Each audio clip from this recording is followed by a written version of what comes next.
Yeah, but I will talk first and then he will enter again. Go online. Go online. He will come back. Yeah.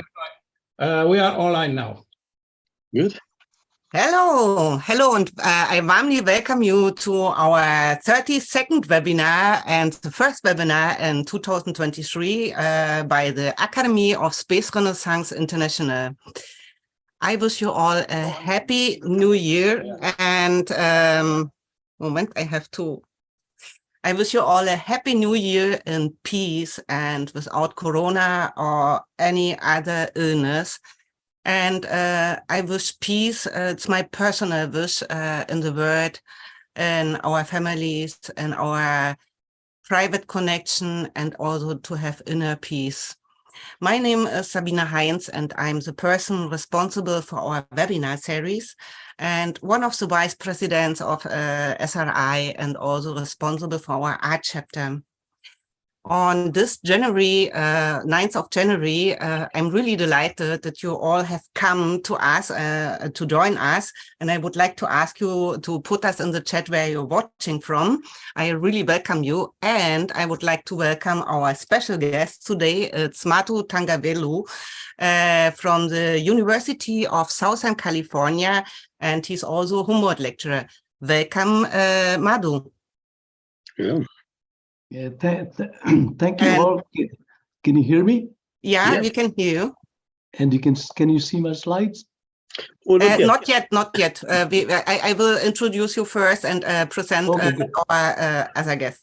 Madhu will speak today about outer space activities and the future of city. A very interesting topic. And I also would like to welcome our president, Bernard Foying.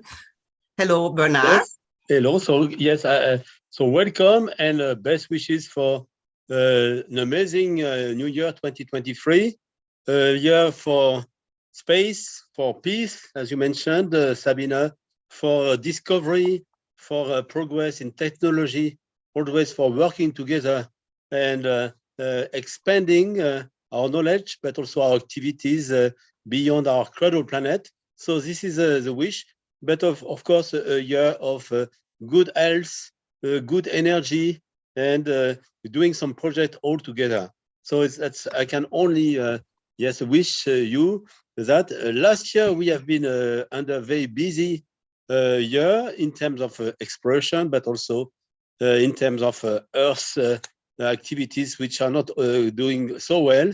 But clearly, how we can use space to provide a more peaceful platform for humans to work together, to discover, to use their energy to invent. I think that could be my wish.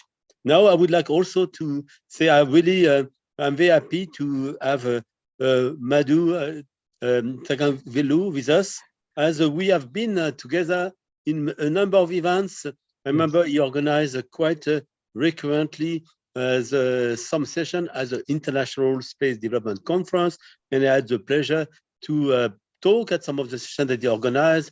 He's very active also in the Moon Village Association, and he has also this amazing lecture and hands-on at Southern California, where sometimes we have to intervene, and we can see also what he's doing with his students. So I'm looking forward to hear what he's talking about outer space activities and the future of cities. So even beyond the village, what will be the space city?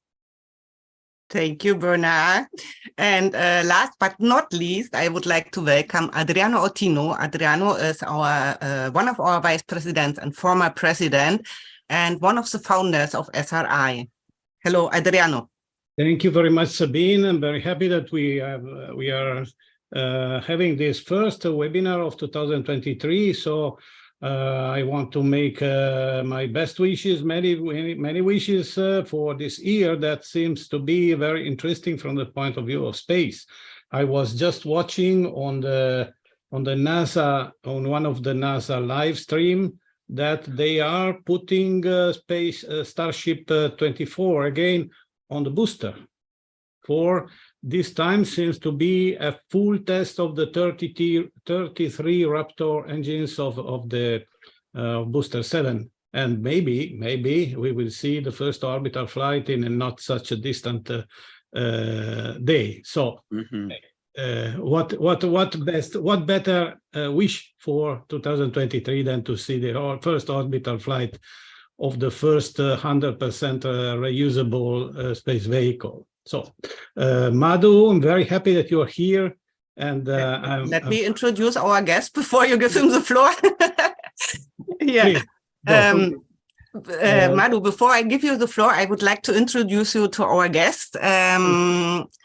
With an educational background in architecture, master's in building science from the University of Southern California, and engineering, bachelor's in science and engineering from the National Institute of Technology in India.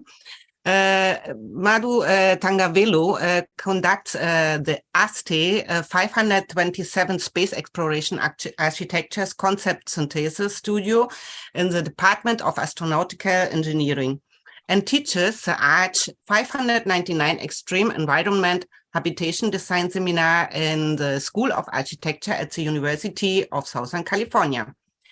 Thangavelu is a graduate of the inaugural summer session of MIT's International Space University in 1988, and versions of his master thesis entitled MALEO, stands for Modular Assembly in Low Earth Orbit, an alternate strategy for lunar base establishment, were published in several journals worldwide.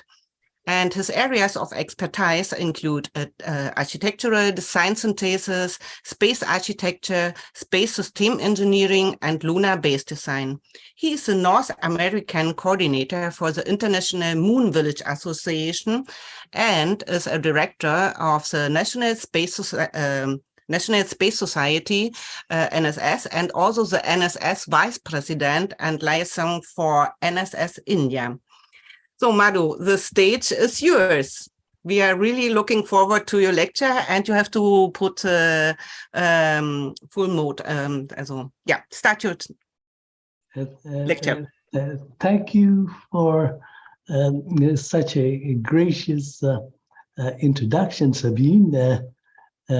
Thank you for reminding me all the terrible things I have done, and I continue to be a willing victim for all the beautiful things, especially the imaginative things that all of us think about. Now, I've got 100 slides, and I'll quickly go through some. I may not talk to others, but we can discuss after the slideshow. So I do conduct, I have a foot in two schools, the School of Architecture and the School of Engineering. My first background was in engineering before I decided that if you wanted to be really creative, you needed to be something else. That is why I enjoy art, music, and architecture.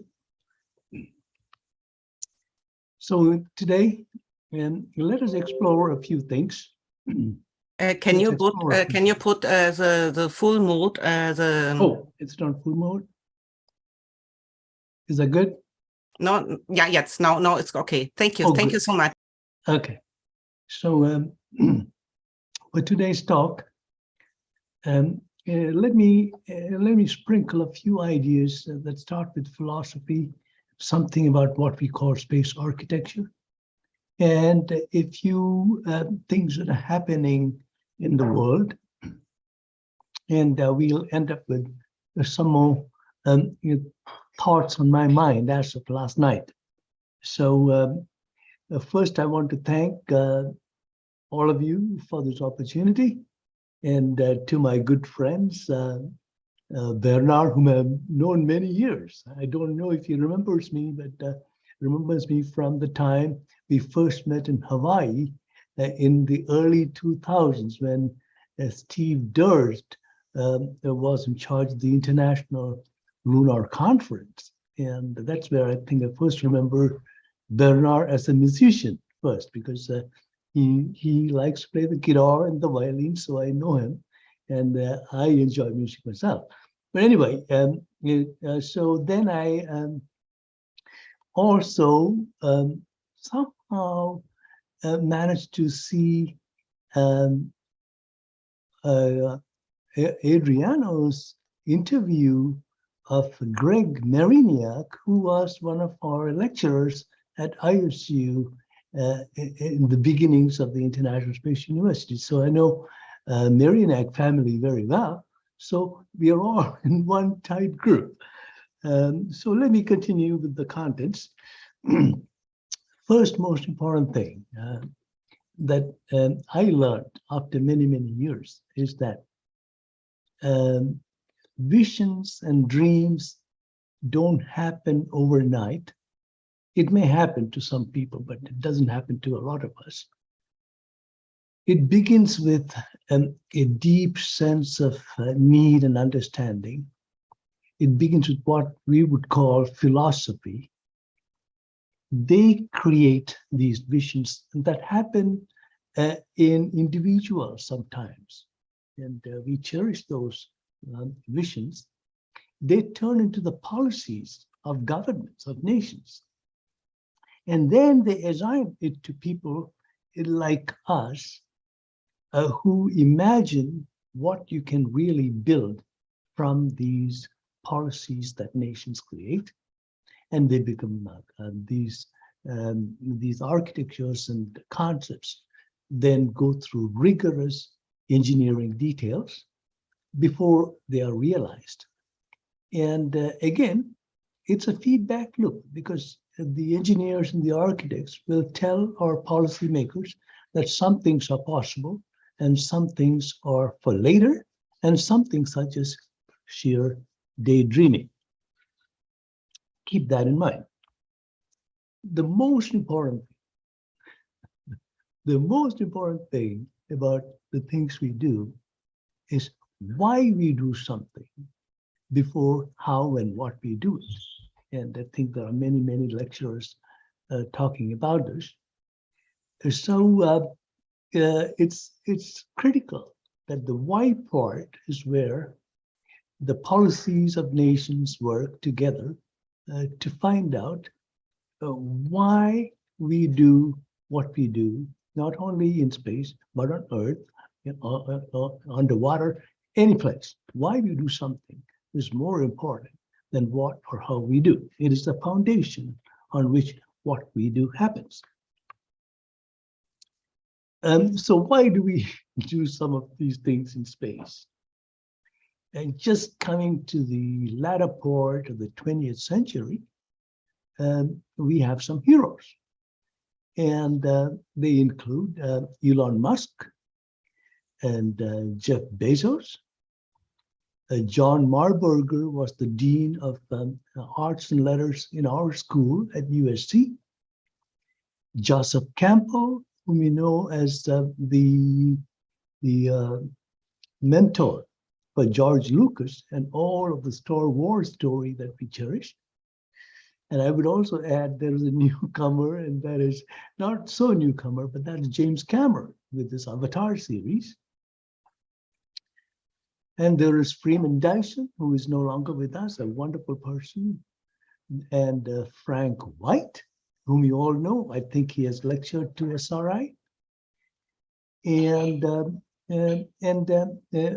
right at the National Space Society is the president of the National Space Society, Michelle Hanlon. I got to put her name on there. I'm sorry I didn't do that. And then there may be others, and there may be other thoughts coming along. I have my own ideas, but these are the thoughts, the new paradigms. And in all of these ideas, there is one common theme, and that is, it is all about our planet, our species in particular, our survival and our progress, and what we can bring to bear to keep our societies civil and progressive. Now, how do I come into this picture? For many years, I've been teaching. Conducting is the right word to say, because many of my students or participants know a lot more than I do in their particular areas, as area of subjects. So in the astronautical engineering department, USC, which is within the Viterbi School of Engineering, we have it's a new program. It's about, it's not so new, it's about 15 years old now. It is a global program that allows people to study astronautical engineering as opposed to aerospace engineering. If you look at the curriculum, you'll see that astronautical engineers mostly deal with studies and proposals and projects dealing with spacecraft, not so much with aeronautical engineering. And if we look at the curriculum, you will notice that the thermodynamics aspect is where the clincher is, and that is we are interested in the radiative processes more than the convection or the conduction processes, which are limited to atmospheric conditions and gravitational constraints. So that is one area, but within it, we have had some accomplished graduates. Here you see our favorite alumnus, Neil Armstrong, was in school when he was given the assignment to be the commander of the Apollo 11 mission. He flew to the moon, he came back, he produced his thesis, which became a seminar, which is what you see on the left side of the project. So we have a bigger than life figure of Neil Armstrong in our engineering courtyard. And ever so often, I have students come from around the world to visit us and to sit in our lecture. Here is one group from the University College in London, and you see them here.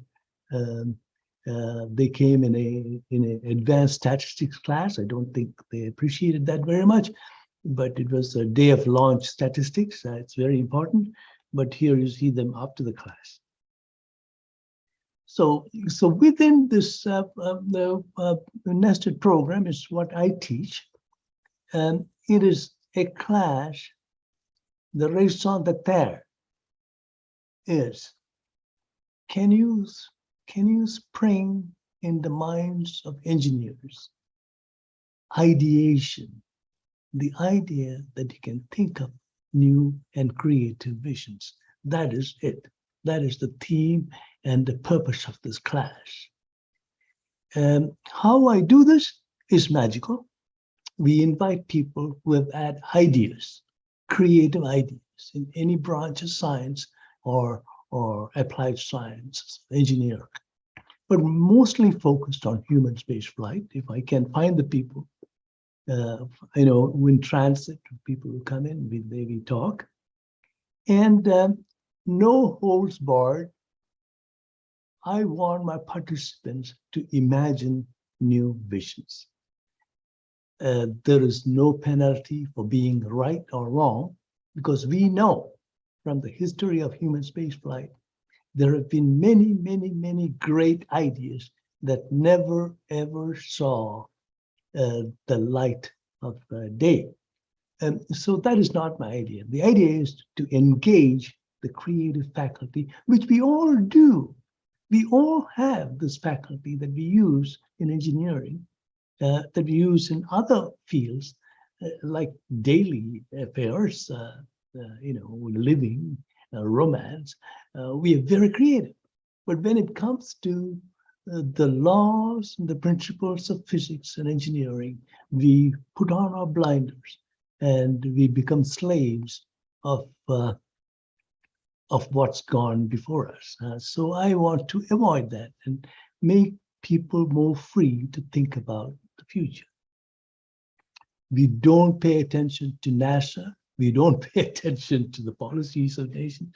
We just want creative ideas. Of course, we will use some of their ideas, but we don't pin us down with just those ideas.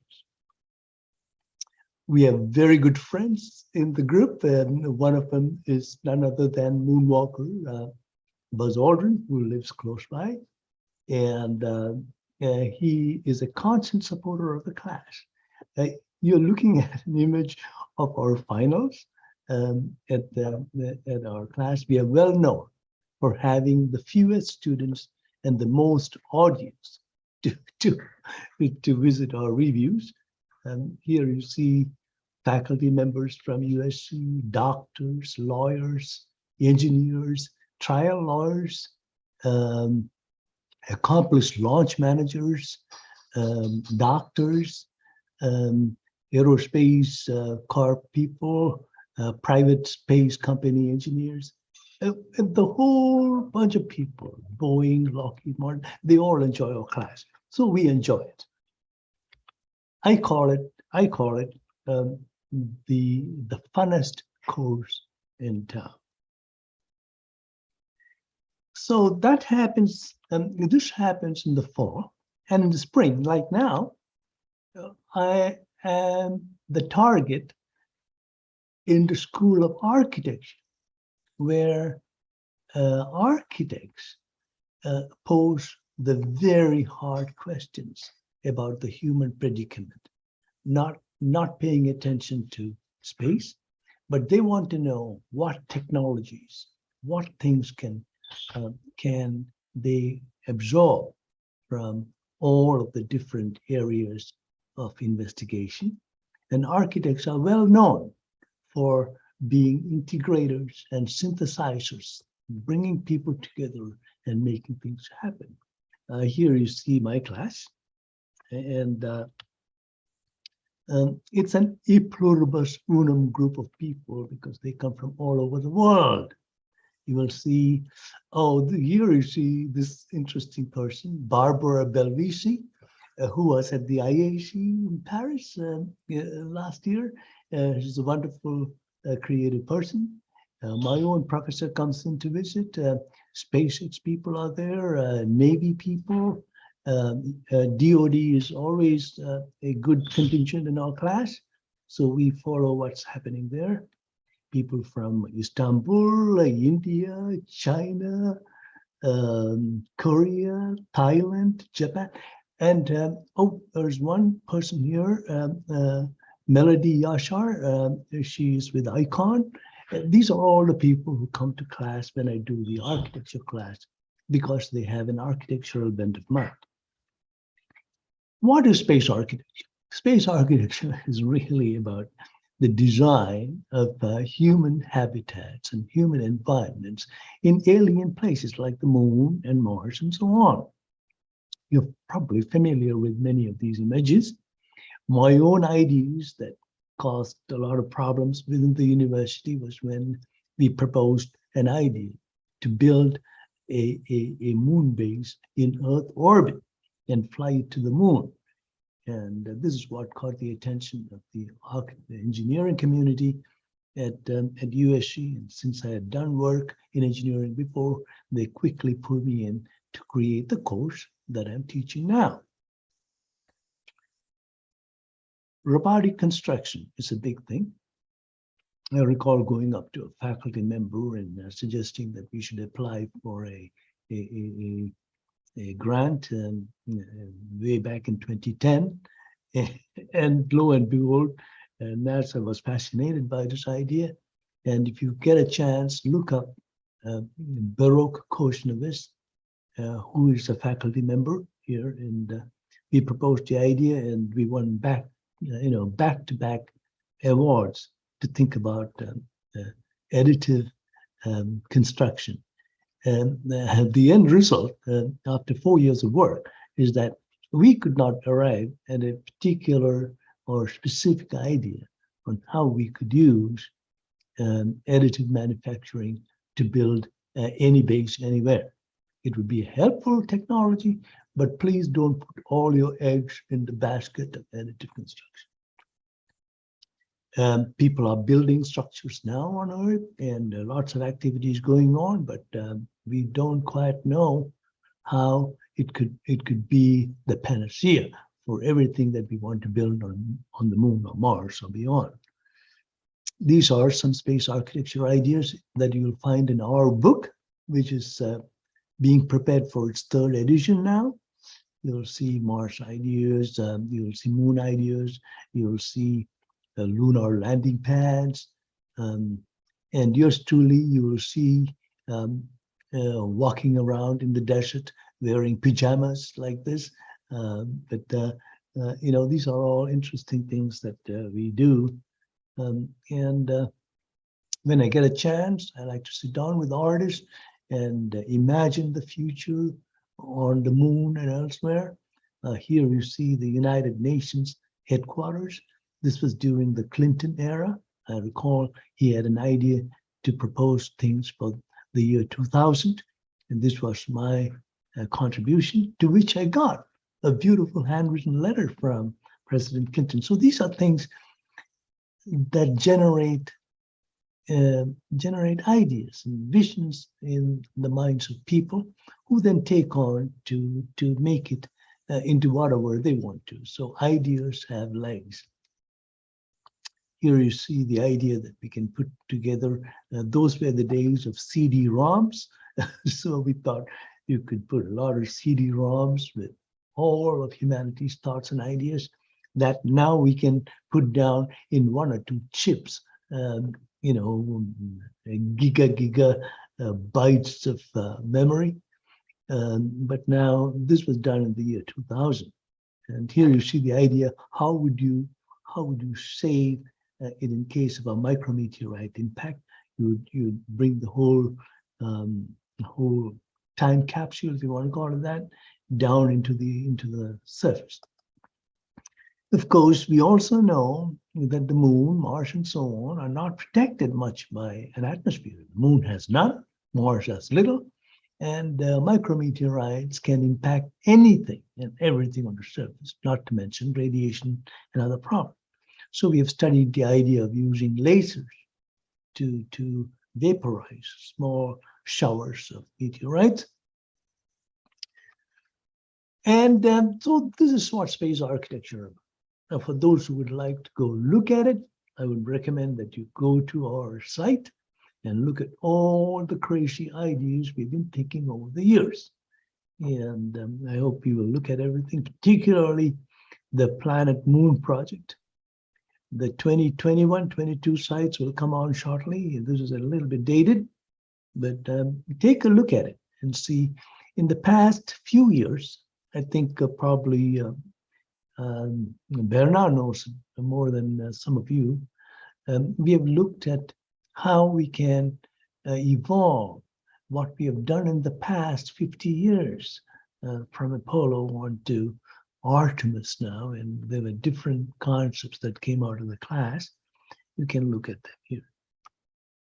And this is the book we follow. As I mentioned, we are working on the third edition, and it will probably be in the end of the year or something like that. We will have the third edition. Now, this is something you all know, but you probably don't pay attention to, and that is the space community is very, very small. It's a very small group of people who are looking upwards and outward with questions about who are we, where do we come from, is there life on other places, and so on.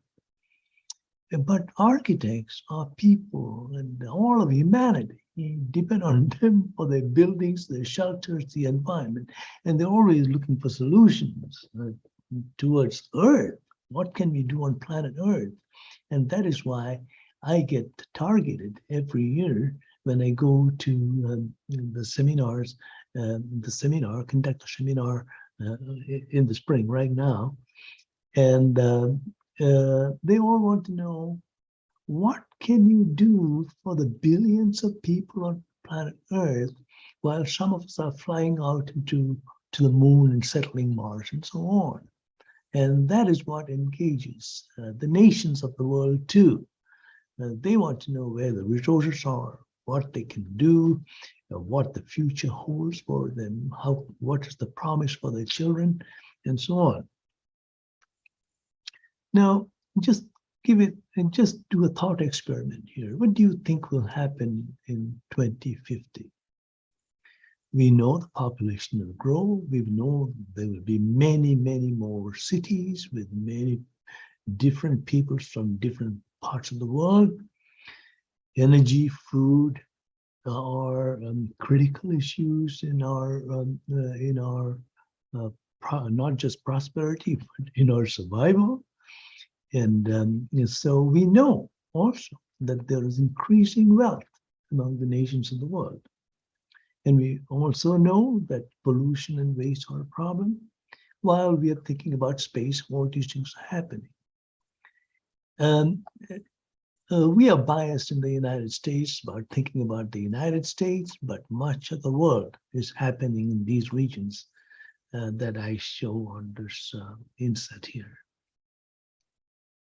Populations are growing, but where are the populations burgeoning? Where are they multiplying? Where are the young people of the world? You see in graphs like this, you tell you that the US may not see much at all, and even Europe may not see much activities, but it is in Africa, in India, in Central Americas, in South Americas, and in this region is where we see the most important growth potential for humanity in terms of capacity building. That is how it looks like.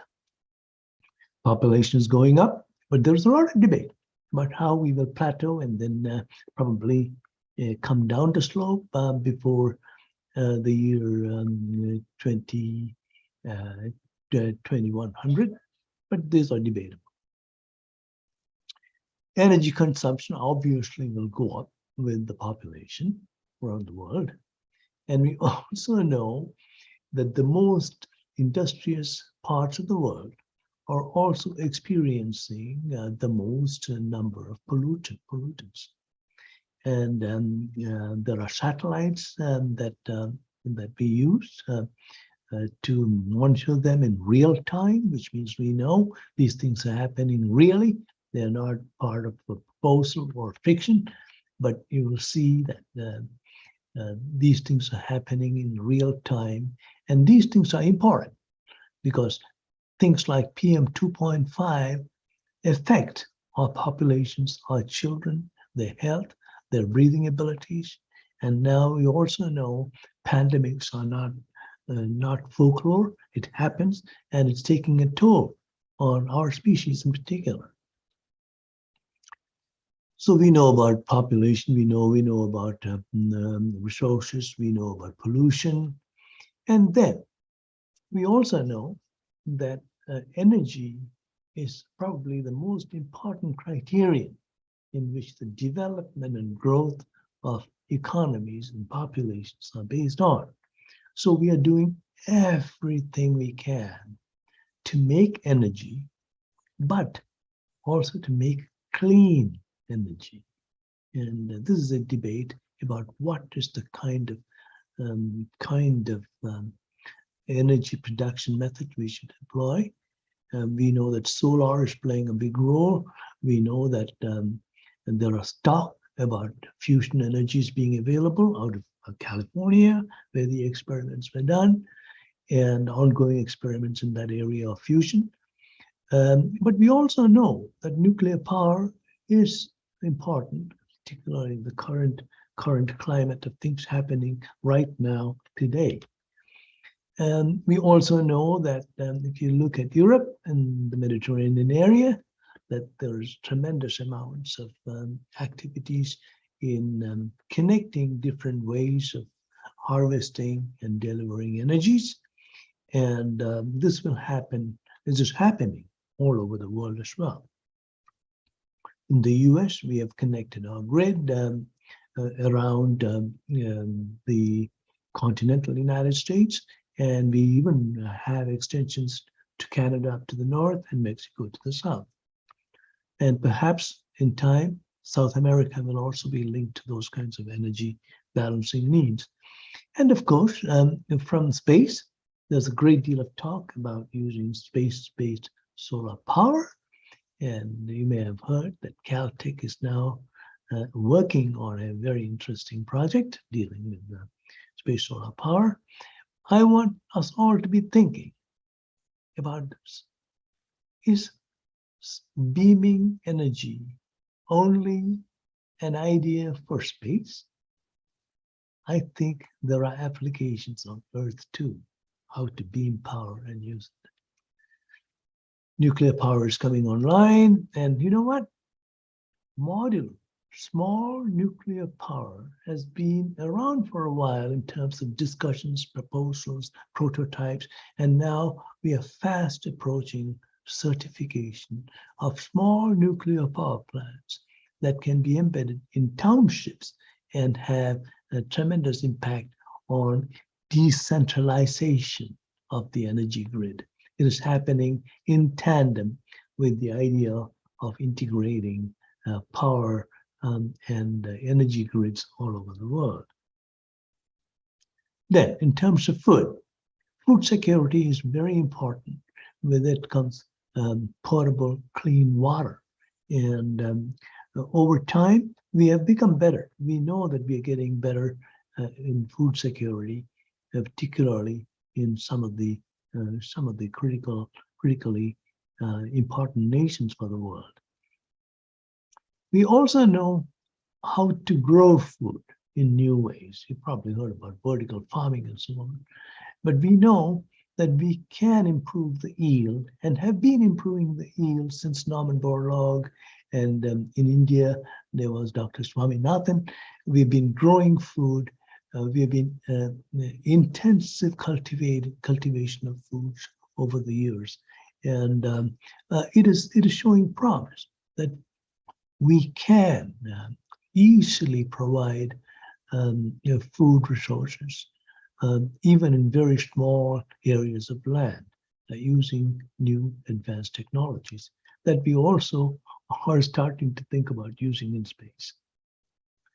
So in terms of world cities, we may know these cities, but there are 3 or 4 times as many around the world, and they are popping up not only in the coastal regions, but also in the interiors of the land masses.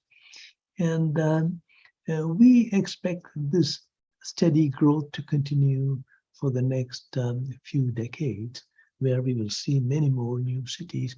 They call them smart cities. Some of them become megalopolises, particularly in the area of around here, China, Hong Kong, Shanghai, connecting to South Korea and to Japan. I mean, these are the regions where humanity is now playing a big role in advancing technologies, and it is happening before our very eyes.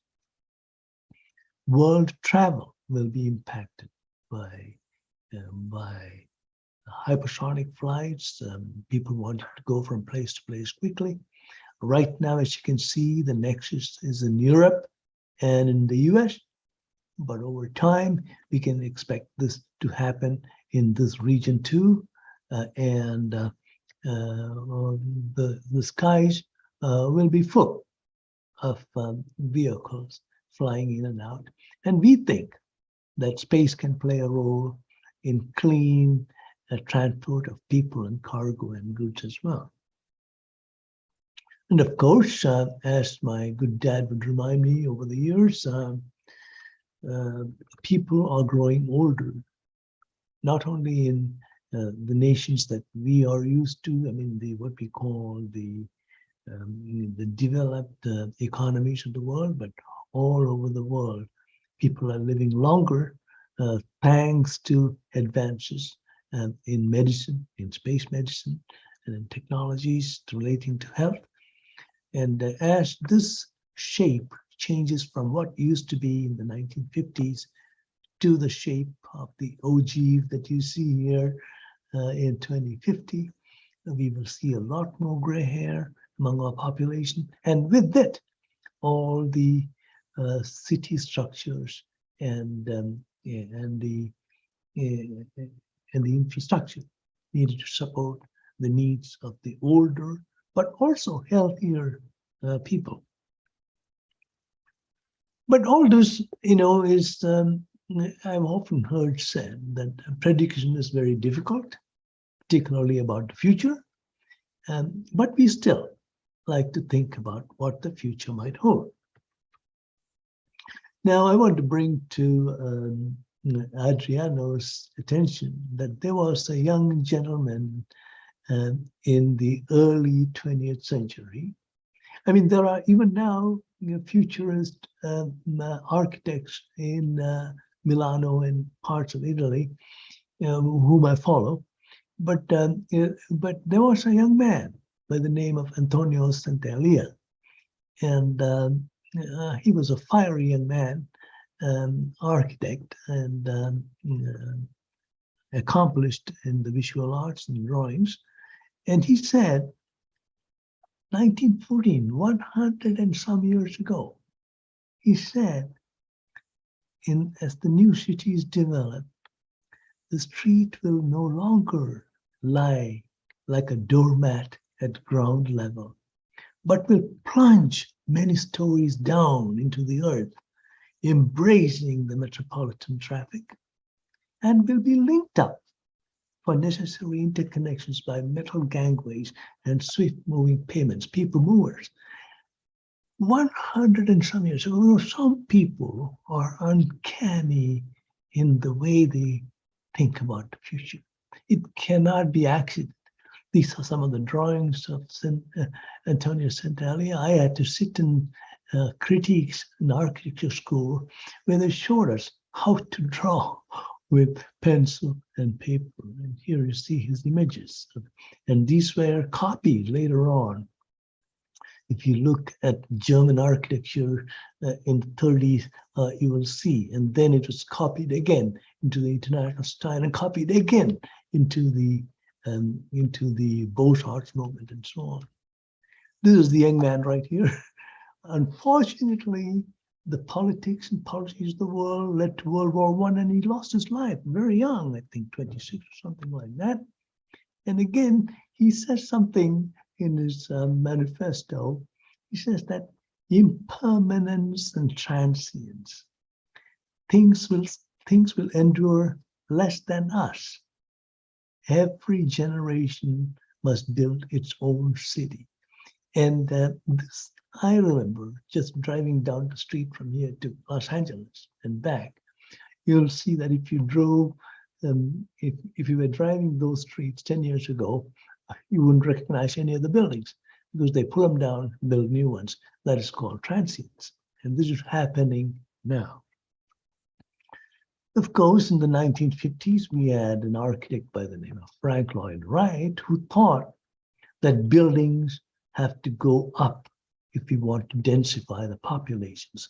We know from some numbers that population densification improves economic output of cities. And so one easy way to do this is to bring a lot more people to a narrow area. And one way to do that is to have skyscrapers. This was from 70 years ago. Lloyd Wright proposed what's called the Mile High Tower. And lo and behold, we have the Khalifa, the Burj Al Khalifa in the UAE, in Dubai. And then right now, even taller buildings are being constructed. In this case, in Saudi Arabia, the Jeddah Tower is going up. And I just wanted to put this in context of the largest rocket we ever flew, Saturn V to scale. It tells you that humanity is building incredible things in the middle of cities. And these are very, very complex pieces of work. So we should pay attention to the fact that we are builders by nature, architects and engineers. Now, how does space play a role directly in city building and city design? For the last 20-some years, the space station has been silently flying up there and running on clean energy, on space solar power. It takes up sunlight, converts it into electricity, and operates an entire lab with the human population in it. And it's only now, in the last 20 years now, that we are using solar energy in a critical fashion, or close to critical fashion, on planet Earth. We are starting to grow food on our station, and we know how to recycle and reuse materials. We know the environmental control life support systems have improved very much in the last 20 years. We clean and reuse our water, not only water from our waste, but even from the air and the humidity. We pull that back into the environmental life control system, so that we can preserve, protect, and reuse as much as possible.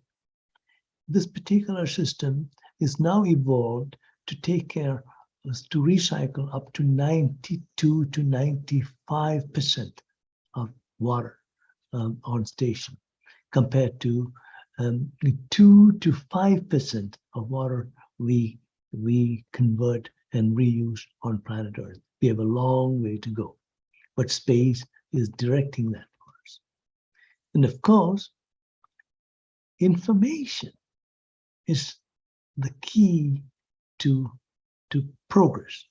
And here you see some of the data centers that I am using right now to talk to all of you, and vice versa. And they are using up a lot of energy, and they are quite sophisticated, but again, highly energy intensive in terms of energy use. Just the cooling mechanisms of serving stations are so elaborate, that they are now they're thinking, can we put these servers in colder regions of the world, like underwater, in the Arctic regions? And so many of these are already on site, and many are coming on board. And we are laying a new layer of information and communication in orbit.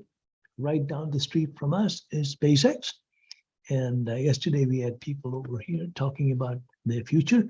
I'm glad that Adriana brought up Starship. And I think the current plan is to do something in February. I'm hoping it is on my birthday, but we'll see. But here you see an information layer coming up on Earth in low Earth orbit that will immediately make the world a smaller place. And I'm reminded of the work of Vernadsky and Desjardins.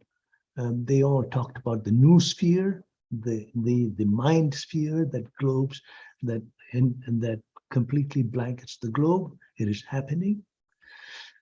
And new ideas on communications and using blimps and so on. We are studying that right now. In fact, there are many sub-satellites that are operating right now. My own pet idea in the last two space architecture or the space architecture courses in the School of Architecture is to build downwards. Because if we build downwards into planet Earth, there are tremendous advantages in energy conservation, stability, and intensification of our populations. And these are things that are not new. We've thought about it for a long time. Here are the works of Paolo Soleri, another famous Italian architect whom I had the opportunity to meet with. I must remind you that Italian architects have a special place in my education, because one semester in the School of Architecture, our professor was Aldo Rossi. I think some of you may remember him, and he taught us quite a few things about architecture, walking around the campus at USC. These are some of the ideas of doing things underground. You know, we build underground today. We build a lot of things underground. And here you see how we use the underground for mainly for transportation and utilities, but those are changing because in places like Chicago and in the colder places, we have underground shelters and underground habitations. And this is how they look like. And how do you do that? Underground infrastructures are becoming more and more common. And we really use very large tunneling machines. And the technology is mature. Technology has been established over 150 years about, you know, how we build these things. So what we do when we go underground is that we can preserve the surface of the earth for ecological footprint reduction. And this is happening in discussions regarding space as well. On the moon, we think we can have structures and habitations underground, particularly since we have seen apertures called skylights that go into lava tubes. And so our school has studied some of these ideas and what we could do. I know that Bernard has done some work too. I'm sure Adriana too has done some. So some studies are ongoing on how we could develop underground facilities and then reflect that on Earth as well. You know, Pascal Lee has been studying some at NASA Ames, and we talked about doing some interesting projects there. Bernard has been doing some very interesting work on lava tubes and fields in Hawaii with Hank Rogers and others too. And here are some ideas from architecture school. They think about how you can grow food in modules. And Barbara Belvisi has a project in France called Interstellar Biopods, and she's doing some fantastic work. And we can do vertical towers that can make living far more productive for people all over the world.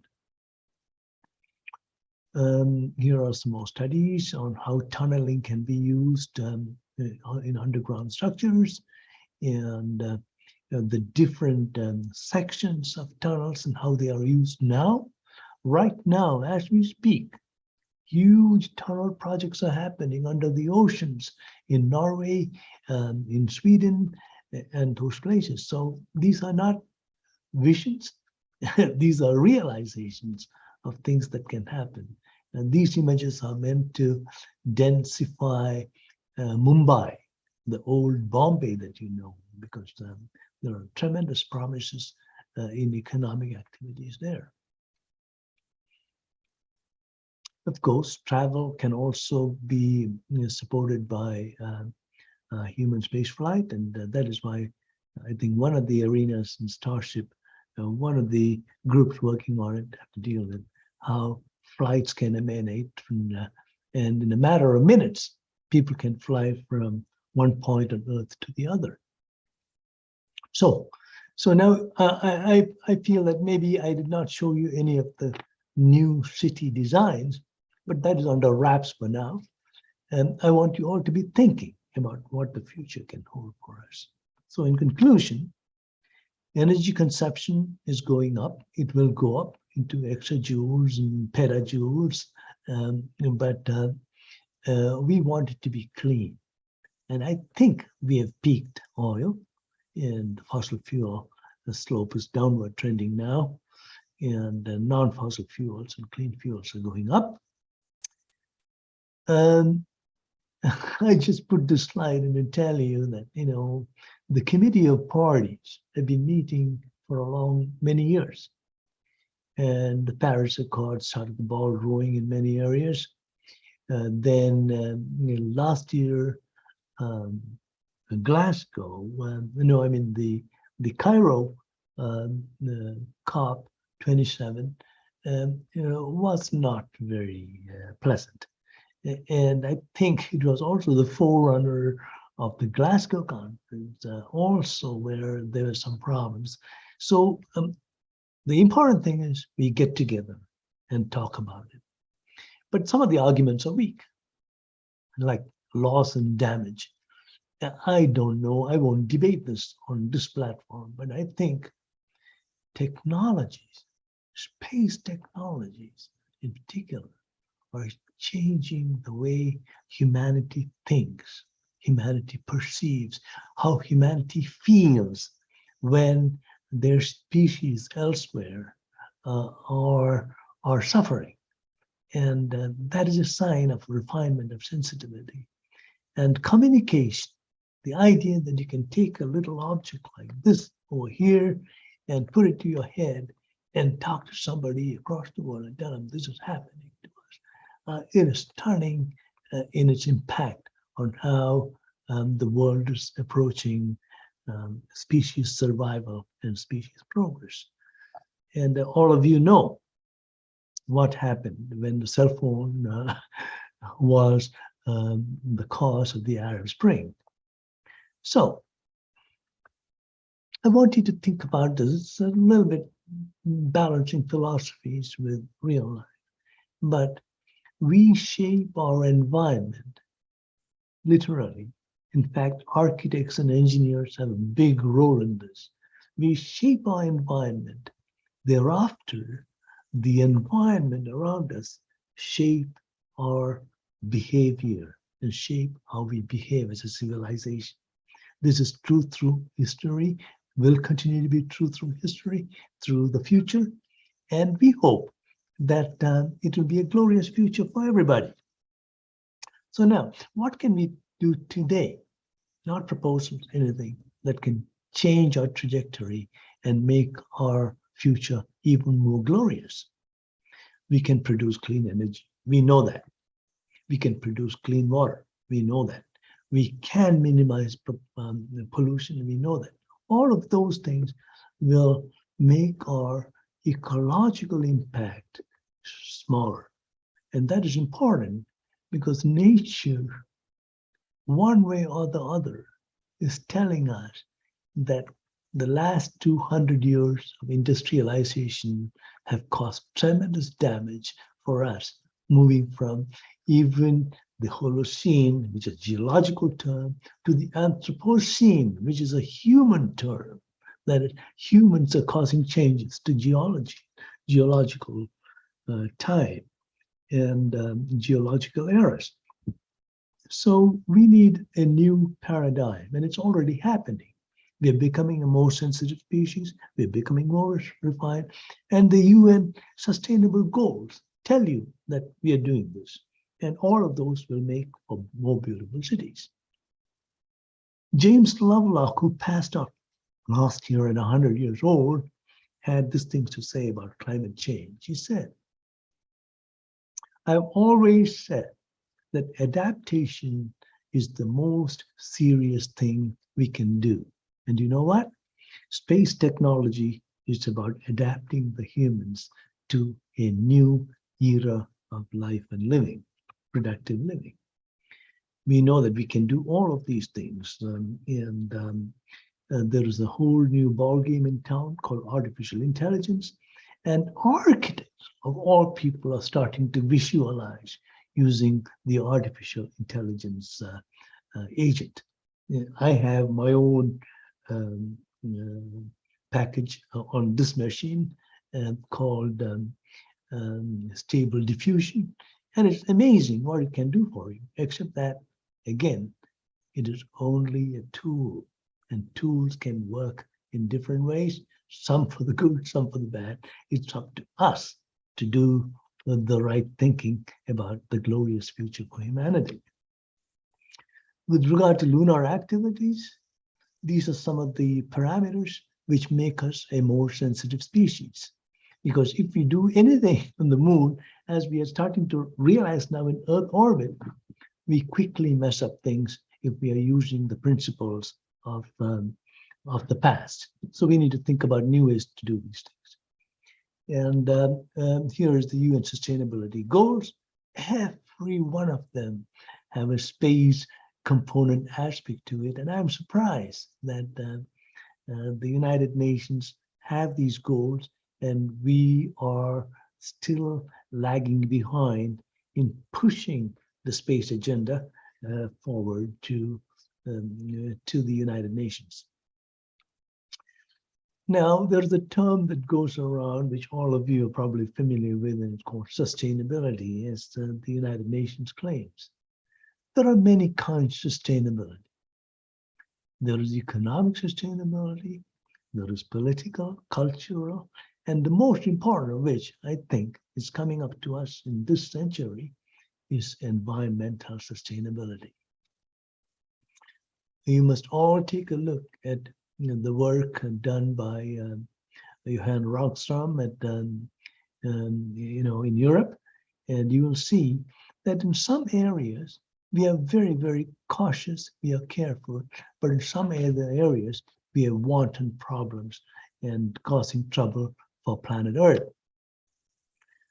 So again, if you look at it, you will see that some arenas we are good, in some areas we are really exceeding planet Earth's capacity. Some people think the United States exceeds planet Earth capacity for sustainability by 2.5 or 2.3.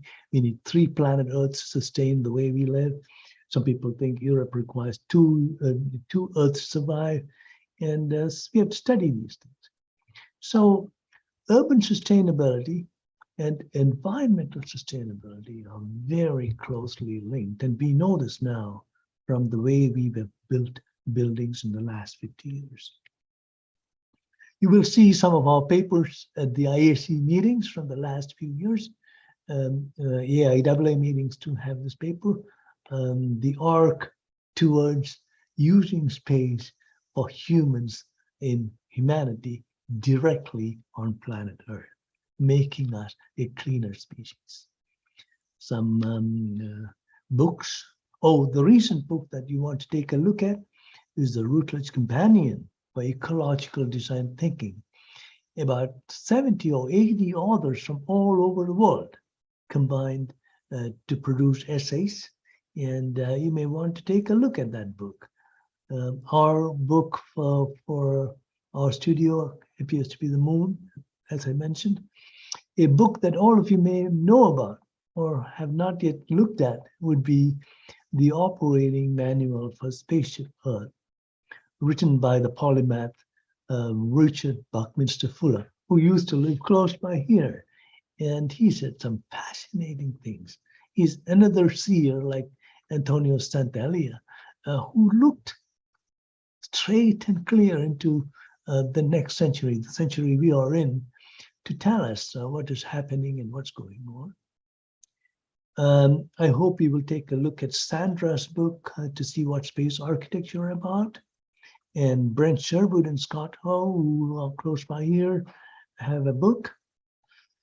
And we have done experiments in this area, growing things and doing things in enclosed arenas to study if it is possible to emulate, to recreate small planet on a small planetary scale. And we know some aspects, but we are in a very rudimentary area of study in terms of these technologies. As you can see, we have simulated different climates and so on, and we are still long ways away from really understanding how planet Earth sustains itself. And now there is a new movement to do underground structures that we've been talking about. And I forgot to add the historical parts of underground structures. Humanity, we were an underground species in the beginnings, and we conserved our energy in the beginnings, and we lived in caves and underground dwellings for many, many years. And there are cities now, right now, that are still serviceable in established civilizations of the world that are underground. So, and that is comparable to what we're thinking about Moon and Mars. And you will see very many images like that. And, you know, there was a person I know, Stuart Johnson and his group, a civil engineer, who pushed the idea of using underground shelters that we were already building for warring purposes, for simulating structures on the Moon and Mars. And you will see that in the earlier periods, we have had fascinating structures that we are unearthing now. And some of them exist today, like the metalworks that was again used for war. And there are salt mines in the world which have very large spaces. And as you can see, the temperatures are very mild in these places because the stability and thermal inertia of the structure allows you to have 90% efficient thermal efficiency in structures deep below ground. It may be snowing upstairs, it may be hailing, it may be raining, there may be tsunamis in some places, but underground structures are very stable. This is the London Underground that you may all be familiar with. People hid there during the Second World War, and there were times when large populations had to be underground. And now, guess what? They use them. Many are abandoned, but some of them are used for agriculture. Growing food crops that can directly be pushed up to gourmet restaurants, up for service, avoiding long traffic. Logistics problems, and this is happening in the great cities of the world today. Here you see food farms, and these are images from the past and the future that show you what people were thinking in terms of enclosed structures. Joseph Paxton's Crystal Palace comes to mind, and Robert McCall's lunar structures.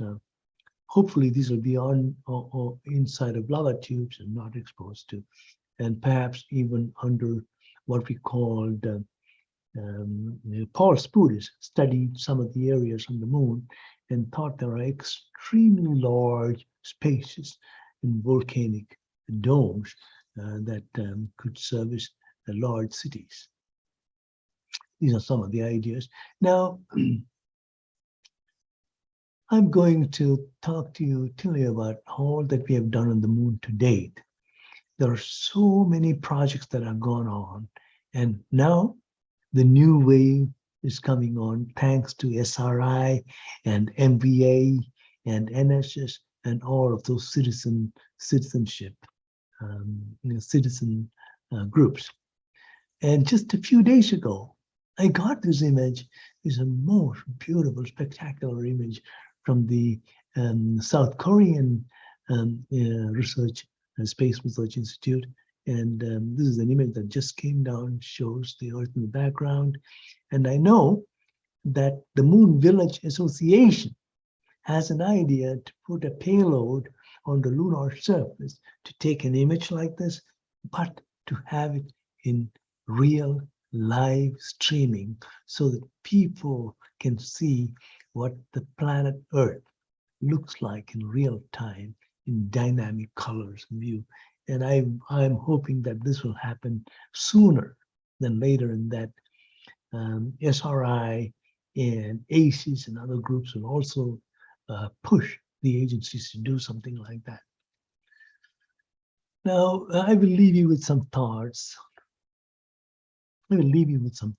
About what is it all about? The past few days, I've been thinking about this term called passing through. Everything is passing through time.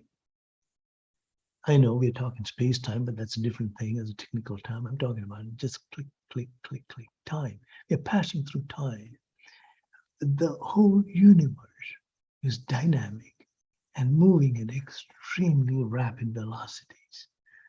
The solar system is moving at extremely rapid velocities in time.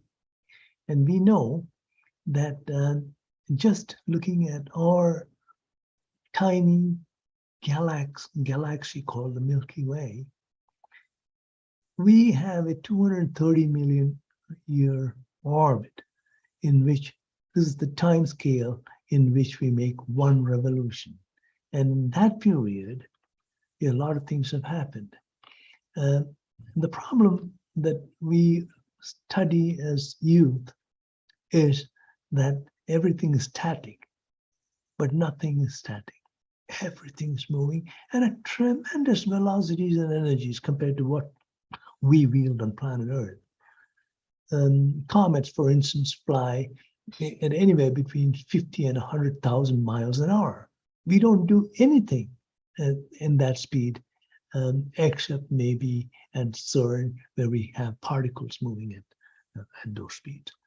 And then look at time, the way we create things over time, 3,500 million years ago, 1,000 million years ago, 1,500 million years ago. You know, these are the time scales in which evolution is passing through time. My own dad was a pathologist, and we would go on long walks, and he would always somehow connect us and say, if we can understand or even appreciate the way the human cell or biology of a cell works, then we could be a much cleaner species. Because autophagy is the method where the cell cleans itself. And biology can teach us a lot in terms of how we can become a cleaner species. In autophagy, a cell breaks down unwanted components, regurgitates them, and absorbs them and uses them again. The Nobel Prize in medicine was offered to a gentleman in Japan not too long ago, studying autophagy. As a species, again, we are passing through the globe. Now we are 50 years since we passed through the moon as a new human. Look at this person, completely self-contained, even for a few hours, is completely autonomous and able to do things in the vacuum of space. Again, look at biology. We are passing through, body is passing through. We eat food, it's passing through, creating us. The heart is pumping blood and it's passing through the circulatory system. The nervous system, which now we are emulating in computers and other digital systems, is really electrons and ions passing through the nerves. And the skeletal system, we're putting nutrients through and it's passing through, and we live a short period of time and poof, we are gone. So we are all involved in this passing through. In terms of the city, rivers and watersheds and coastal regions have constant movement of things passing through. I'm reminded of the Moxon Master, the story by Ambrose Bierce, where he says that, pray, did you happen to know that consciousness is a creature of rhythm? The movements cause consciousness. Look at India. All the big cities are around rivers, and this water flowing through from the mountains, hilltops to the ocean is so much energy, extra joules of energy flowing through the system, is creating us, giving us the food, giving us the nourishment, and making us live our day and our lives through our lifetimes. Rivers are important. And I was looking at these rivers and I'm saying, these give us sustenance, and we fight. We fight as a species still. The upper Nile fought the lower kingdom. the upper kingdom fought the lower kingdom before they became together. You look at all these cities, every one of them were fighting, and I won't even talk about Italy because you were fighting all the time. And this I found on your SRI site. It's true. Space and becoming space-related activities can make us a more peaceful nation, as this dove shows over there. And of course, if you look at Steven Pinker's work, he will tell you, we are refining, we are becoming a better species. Though we kill our own, maim our own, over the years, we have gotten better. Let's think about that and leave it at that.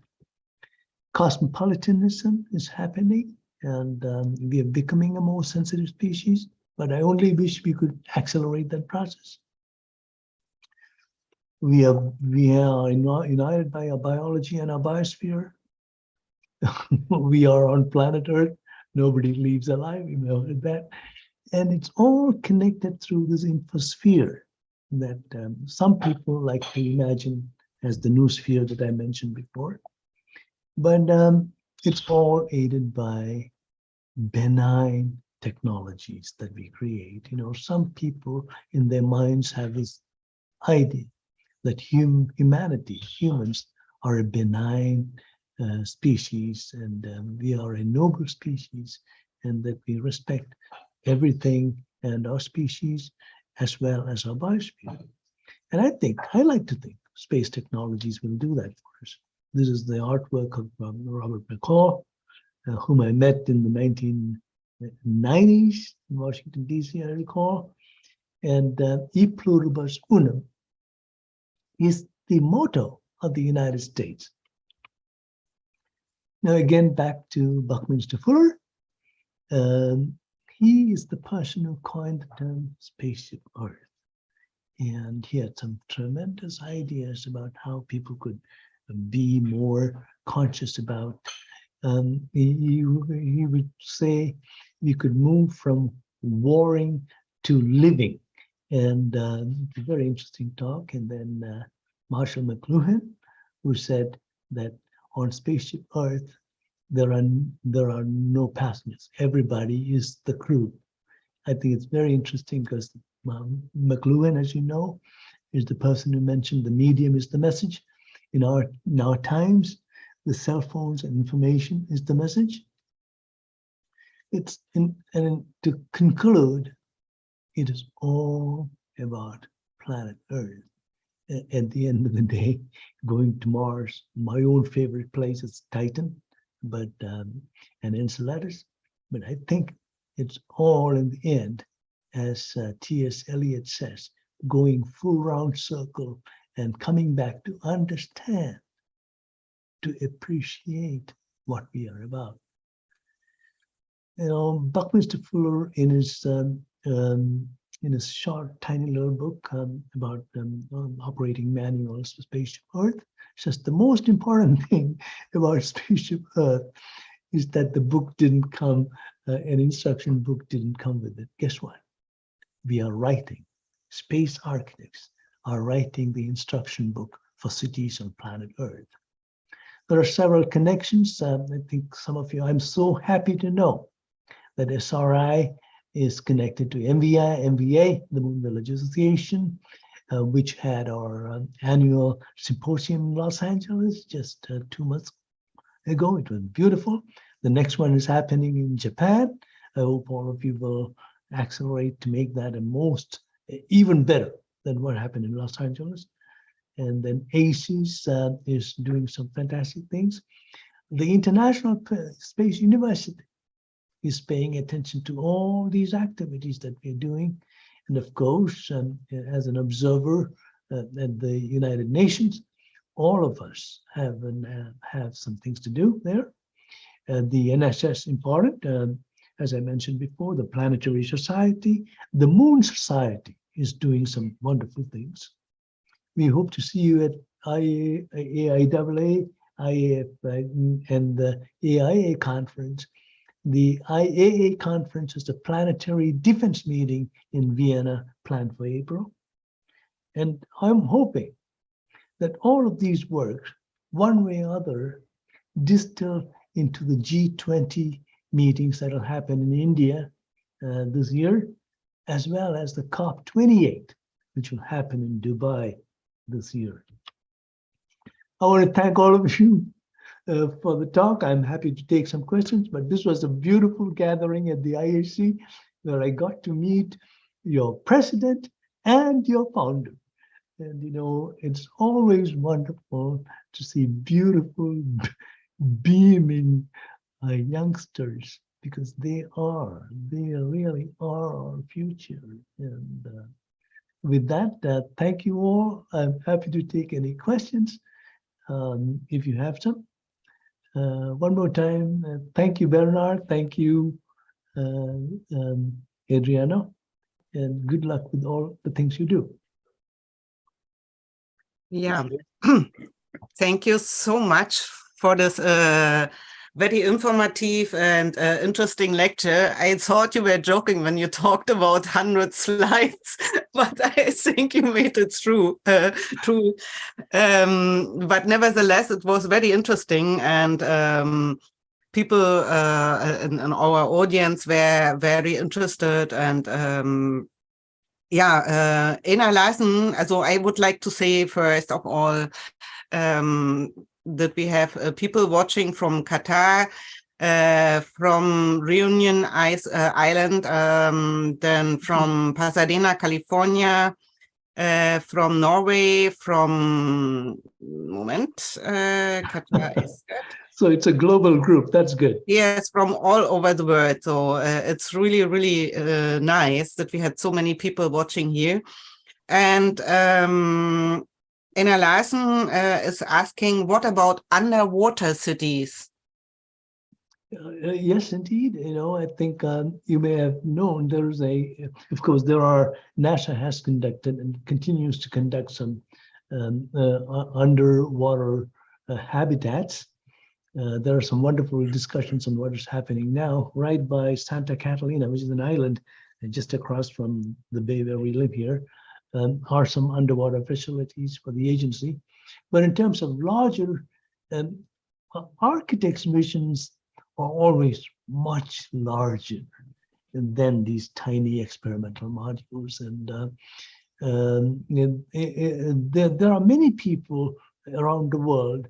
In Japan, there were studies about underwater living. Russian people have studied underwater cities, and of course, many people. I want to tell you something about information again, if I may, Sabine. Whenever I have a thought or a phrase in my mind that I want a visual representation for, you know what I do? I punch it into Google.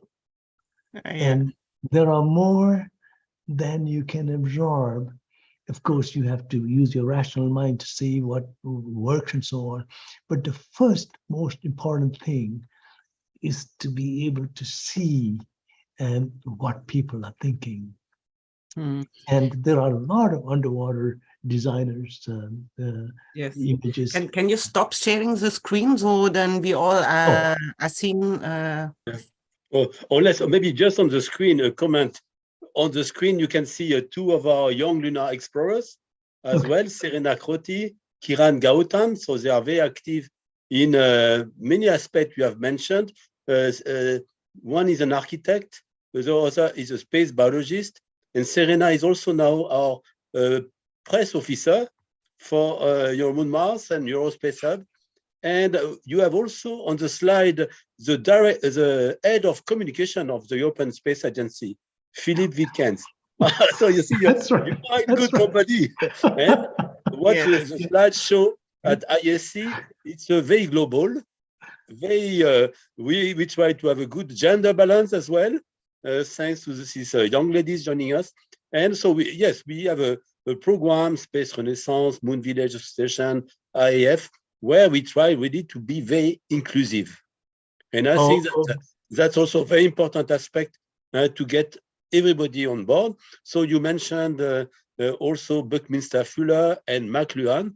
I wanted to say that they were a great inspirer of the initial Moon Village concept, which we put together 20 years ago.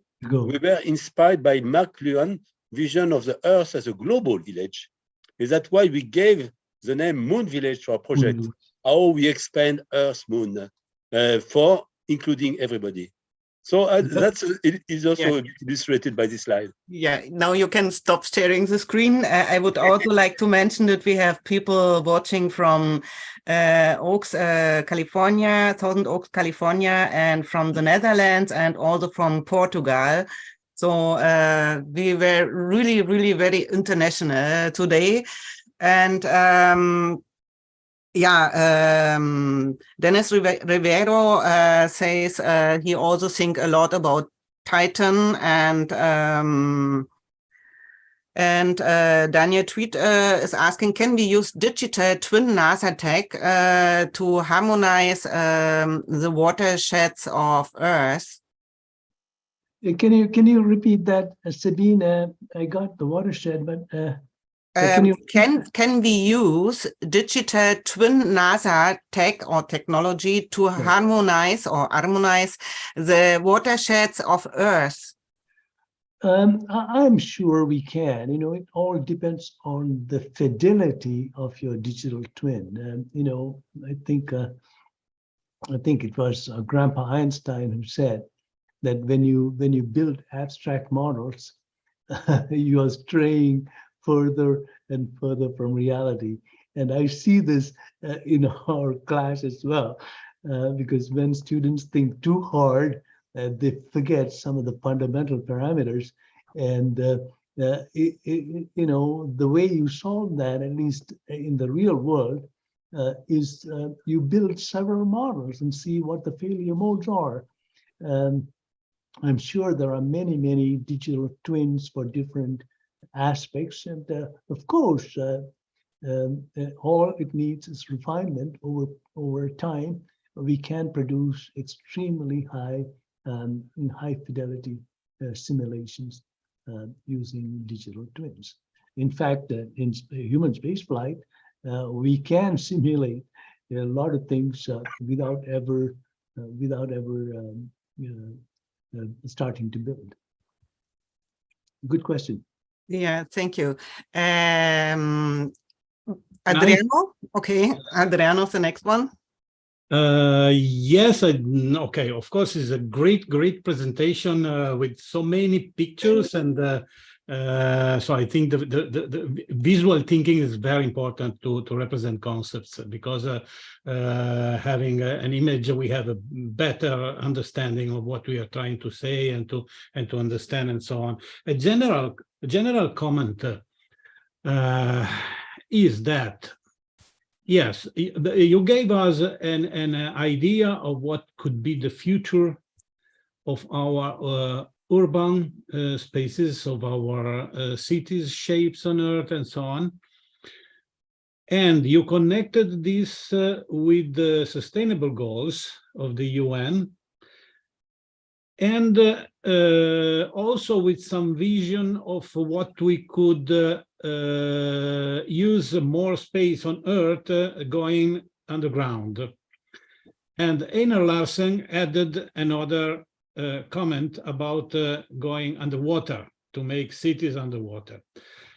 Well, I am not against any of these possibilities, but I just want to say that the real alternative for 8 billion people and more, because we are still growing, and if we will not growing anymore, it will not be a good thing, for sure. The best way is to build outside, than to keep on looking for ways to build Earth. Or, well, I particularly, I don't think that building cities underwater, let me say that the sea is such a big life regenerator on this planet that I definitely wouldn't like to see the sea invaded by some billions of us. Yes. Therefore, I think it's very much better to think about O'Neill solutions, Gerard O'Neill, that you mentioned in the beginning, to think about our development should be outside. And this will also be, in my opinion, and I sustained this point in some of my last recent presentations. If we wanted the 17 SDGs to be really sustainable, we need an 18 SDG, that is civilian space development. It is the only way that we can make the reindustrialization, because we need this reindustrialization to have industrial innovation, clean energy, and the three key points of the SDGs that are the 7, 8, and 9. Okay, that if realized, they will sustain everything else, including the environmental goals, etc. So to make these 3 key points really sustainable, we need 18 SDG, that is civilian space development, to start building outside, to start moving our industrial development in the cislunar space, and to relieve the Earth environment from the burden of our development.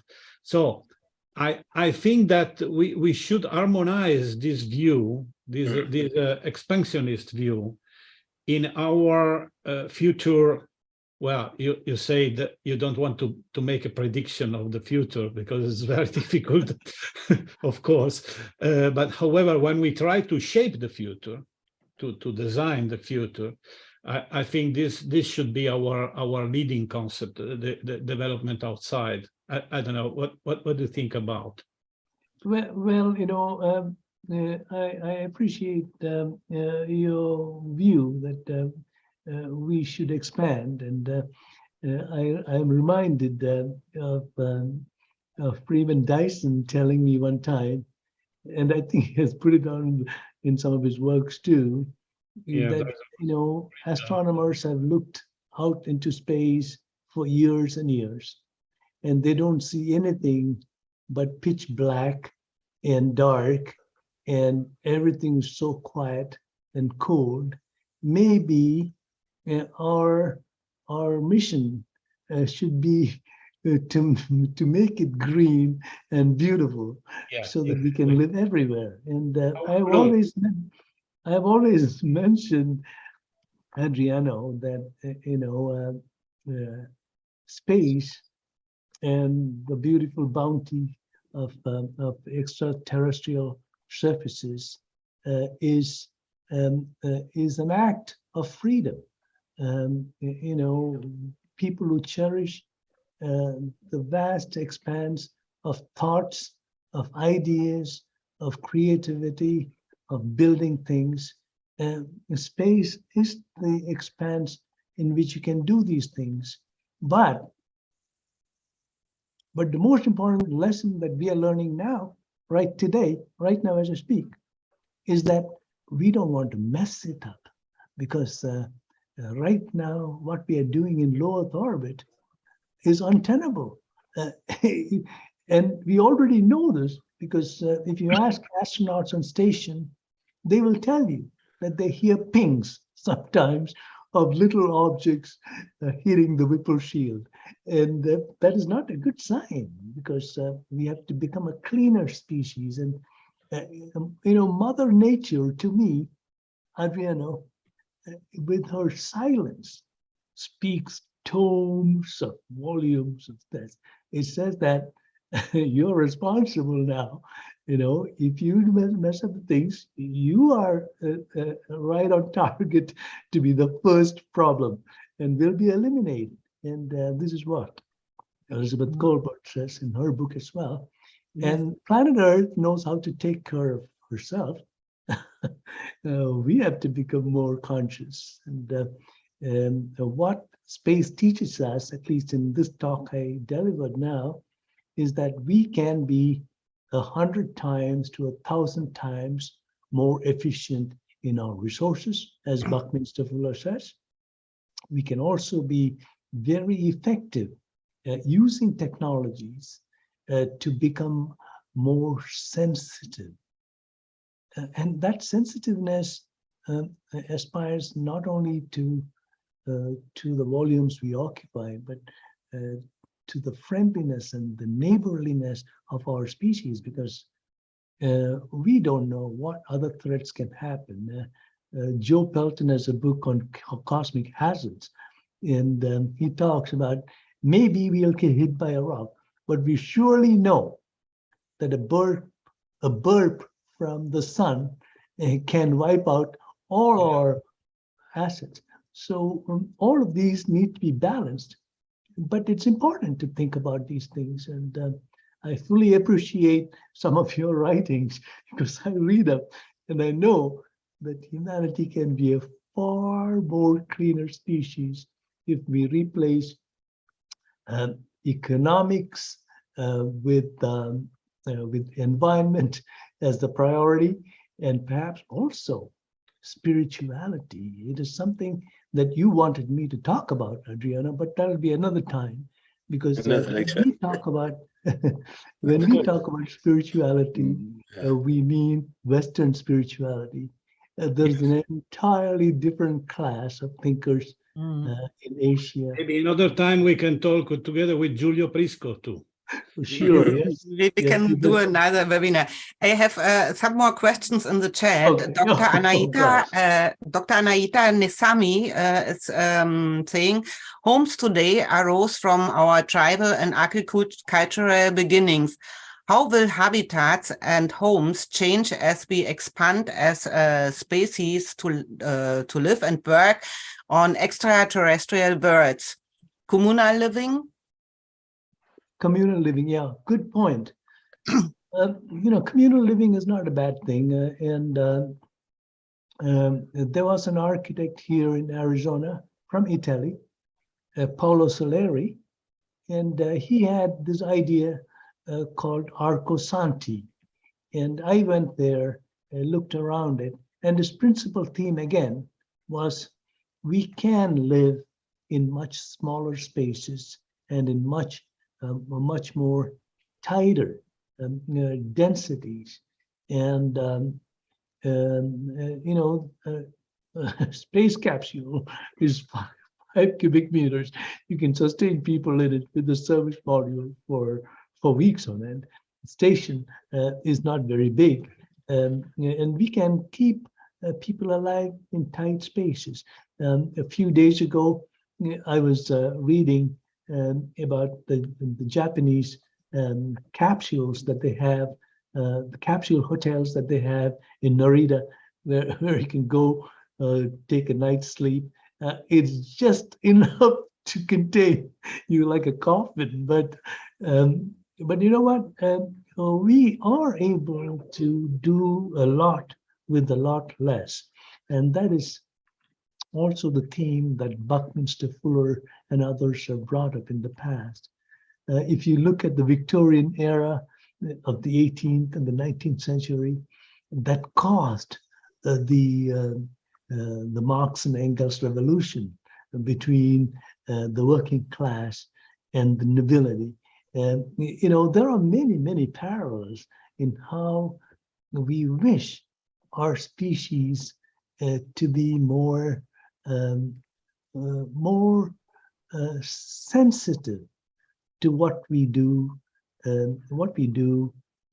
with resources. And if you just look up from the 18th century and 19th century industrialization, the waste that we produced, and the waste we produce in living, and the worst waste we produce in war.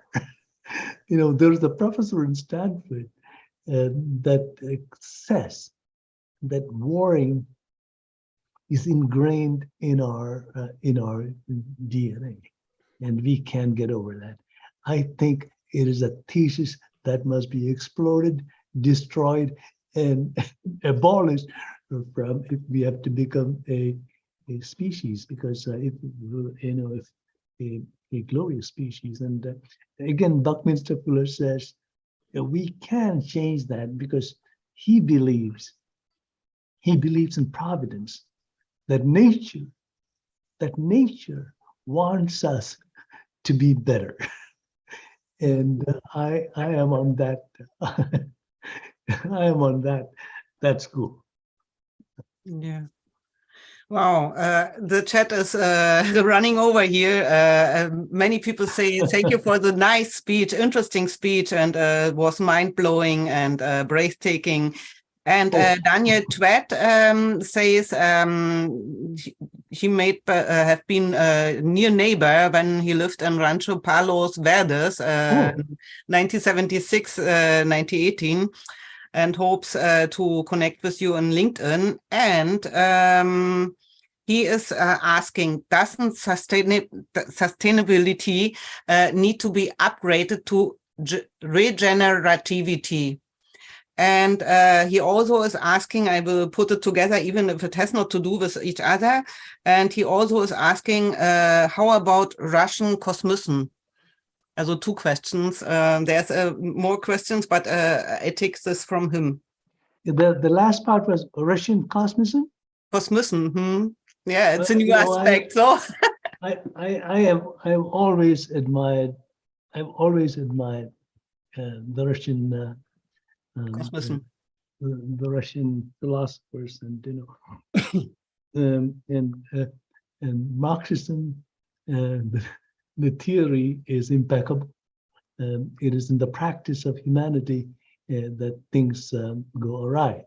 But does that mean all is lost? Not at all. I think the beauty of advanced civilizations is that we take the best and we try our hardest to make it work for us. I think some of you may have watched the drama in the what the U.S. calls the House, and you probably saw the drama that evolved there. And we like to think we are the most evolved democracy there is, but as Churchill, I think, said, it is still the worst form, except there isn't any. There isn't any that is better. And now, in terms of regenerative versus what I spoke of, I think it's a subset. To think about them as separate is not correct. To be able to be sustainable, regenerative is part of it, because I think the UN sustainability goals talk about reduce, reuse, and I think they're all in the same basket. Thank you, and I hope to see you in Rancho Palos Verdes. Rancho Palos Verdes of the 70s would not look like anything of now, and this is true for all the cities, all the little suburbs. We are. I have to correct you. He was not talking about Marxism or communism. He was talking about cosmism.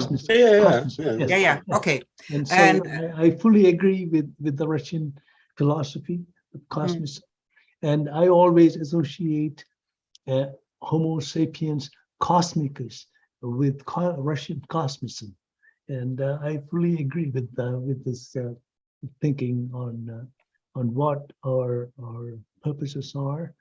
And I also recall the works of Vernadsky in terms of how we grow and evolve, and I think they're all talking about the same thing: glorious future for humanity. Again, it involves spirituality, because everybody, it's cliche to say that we are made of the stuff of stars, right? I mean, so it resonates that that everything we do, one way or the other, impacts cosmicism. Hmm. Thank you for bringing that up. I'll put that in the next slide. Okay. And last but not least, I have one from Gateway Spaceport LLC a question. Build undersea or outer space. We will do both, but space has unlimited room once we can handle the radiation. That is true, and I think currently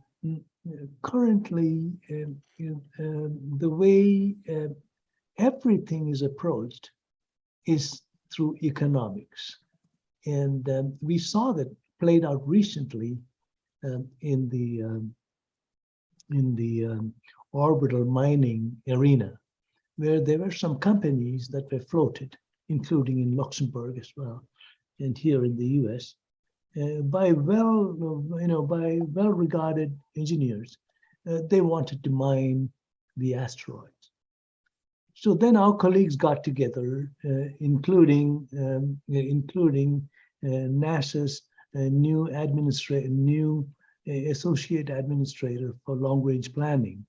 She happens to be a good friend, and all of us got together, talked about this, and realized the economics of doing something right now is horrendous, as opposed to doing something for the ocean or on Earth. And this is true, has been true for human space flight for the longest time. But the good news is that some numbers have percolated from the private sector to the halls of Congress. And they clearly say that we can build these things for a fraction of what agencies spent. And so there are some healthy things coming up of that kind of debate. And I'm confident that, well, it started already, that private space sector will play a role in democratizing and exploring the myth that only large and capable nations can fly such missions. It's happening already. I think this year, 2023, we'll see some flights from SpaceX down the street from here that'll vanquish forever our thoughts that and these vehicles, the new vehicles, have proprietary technologies in them that the world space agencies don't have. And it's amazing to me how the private space sector can leapfrog if given the opportunity to do that. And so that is my answer. Did I go off on a tangent, or I hope I answered the question. Yeah. Bernard has also a question or some questions. Yeah. Yes, excellent. So it's a very instructive and also very inspiring lecture. So very well illustrated. So visionary, but very practical. So I have some questions. So one point is on the sustainable goals. Yes, Adriano mentioned, yes, is civilian development. There is also a movement to develop a goal which would be called space for all.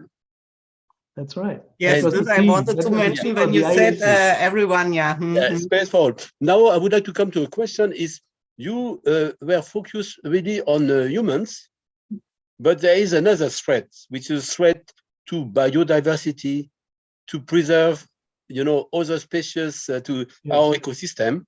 And actually, I also developed some concept like 20 years ago now about threat for life on Earth.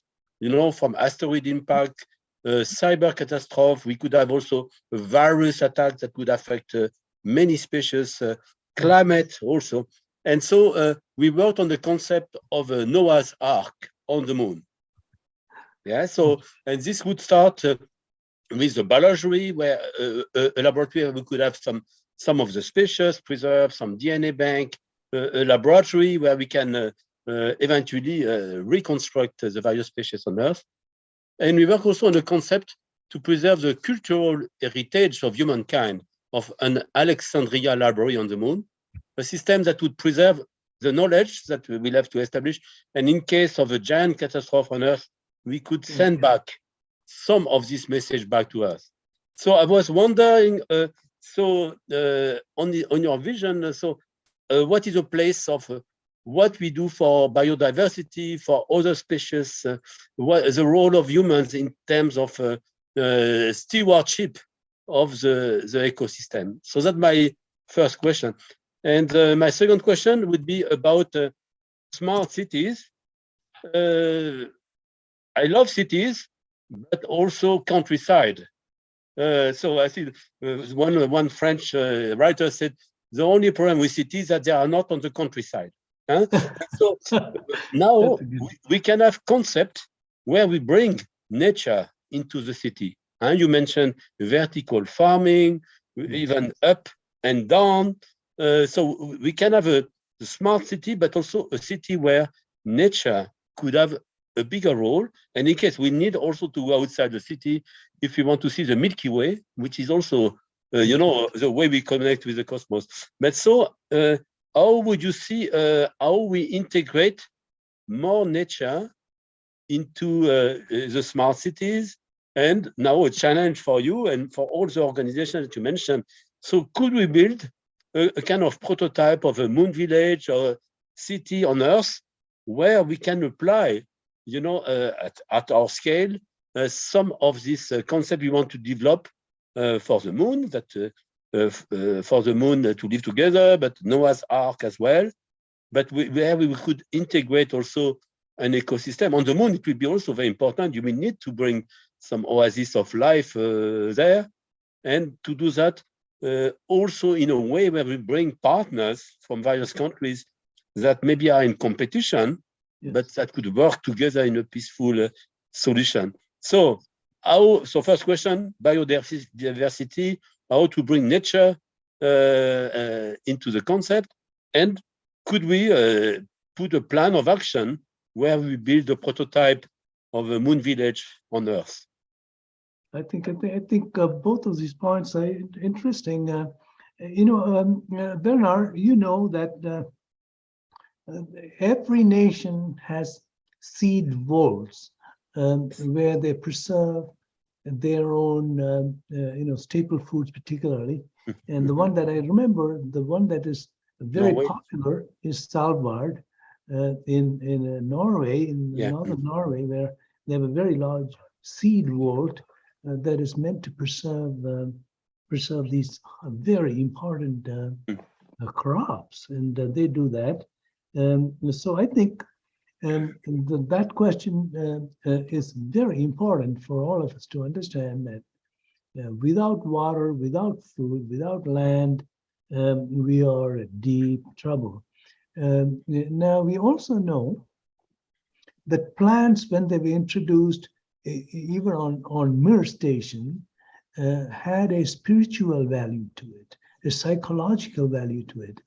And the relationship, to me, being a student of evolution, is that plants were here billions of years before we. And there are debates and arguments that plants caused us to be here for their purposes. And so when you read the works of them, you know, it's not scientific as much as spiritual. The works of people like The Secret Life of Plants by Tompkins, you start to realize what we see sprouting from the surface and the beautiful bounty of the flowers is just the tip of the iceberg in the plant kingdom.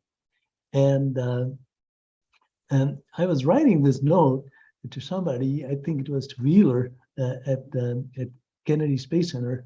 If you guys don't know who Ray Wheeler is, I want you to Google him. Ray talks about commensal bacteria. Just like a cell in the human body, it resonates in the seed of a plant. The plant carries with it the bacteria that it needs to germinate. And that is stunning to me, because if you look at the surface of the moon or Mars, they're pretty much devoid of any any living things as we know. So when a seed is put into these places, even a seed knows that it may be taken someplace else where it's sterile, and it carries its handbag of things to grow. So the moment you put it, the bacteria go out into the soil and produce the nutrients that the roots need to grow.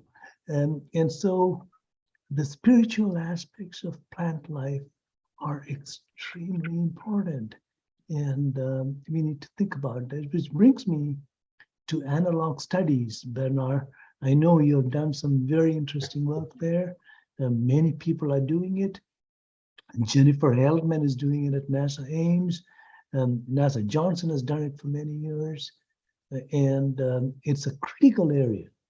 It's a critical area to understand the limitations, particularly the limitations of how we think botany and horticulture and things we do in on station now impact.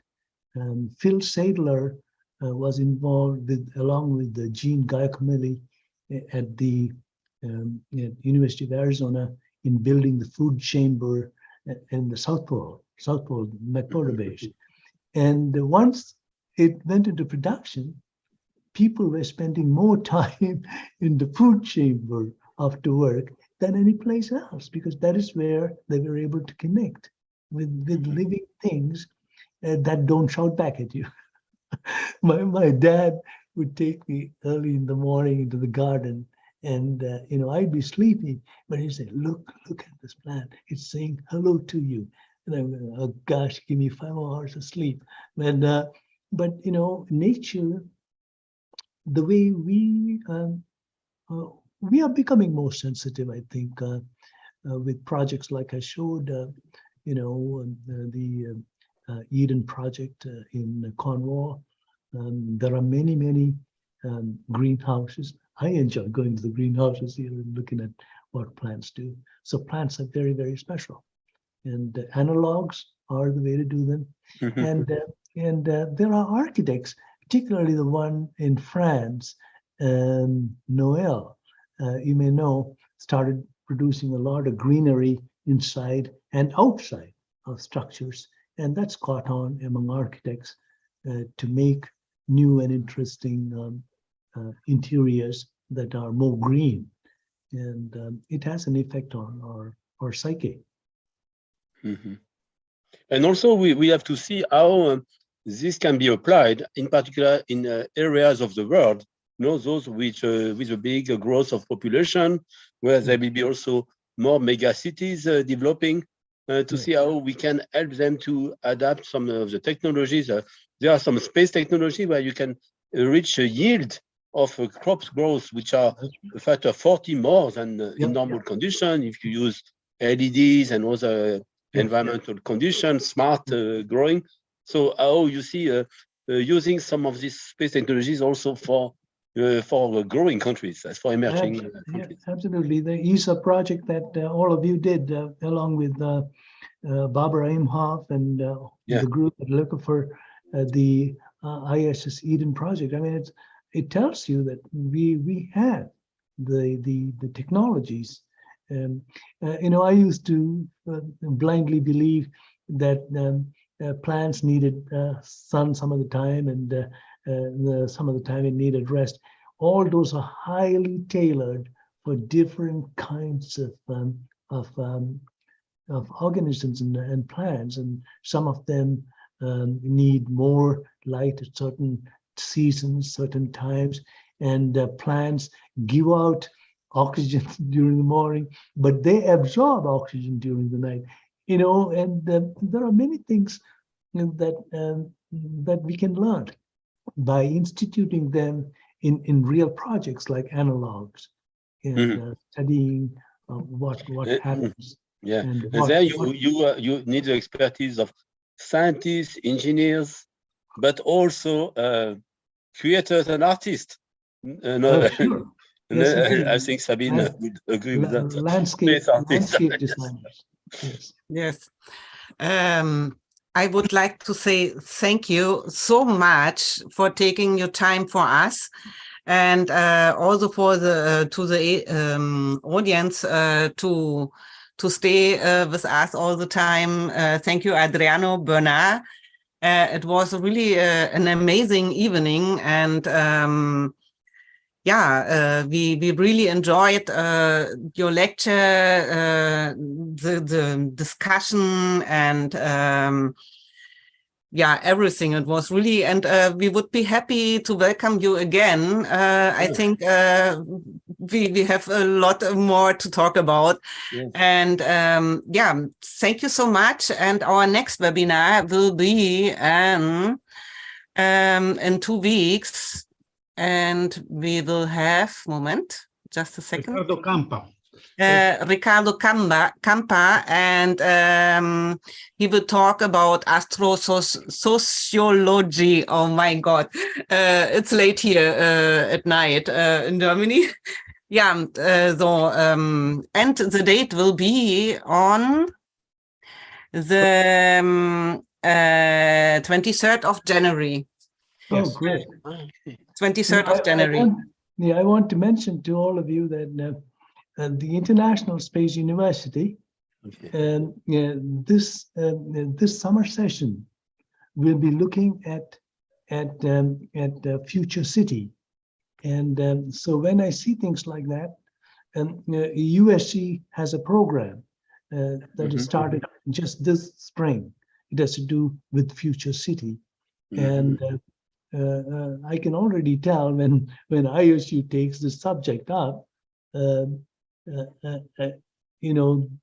it comes with a lot of accolades and with a lot of scrutiny about what we can do to bring. Many years ago, I wrote a little article called "Mainstreaming Space," and mainstream space is already here.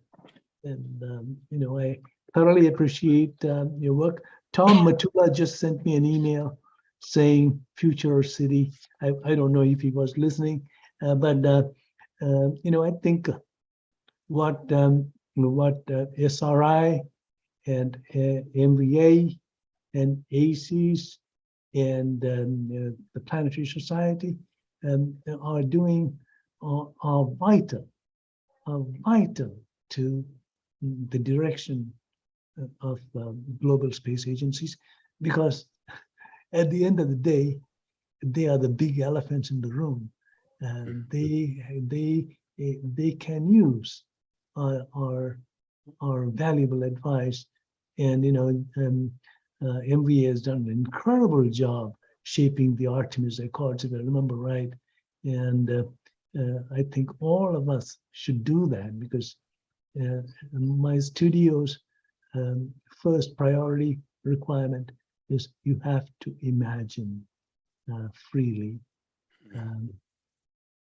With that, I would like to thank you all. Yeah. And we thank you. And I also would like to remind you, we are a non-profit organization. Adriano has put surely in the chat our website and where you can find us. So if you want to learn more about SRI, you can join us, you can support us. And thank you for your attention. Thank you, Madhu, for being with us. And we hope to have you again here, maybe this year, when you are at ESO. Maybe we can arrange another webinar in summer. Okay, thank you. Wish you all a nice evening. Bye. Thank you all. Thank you all. Well done.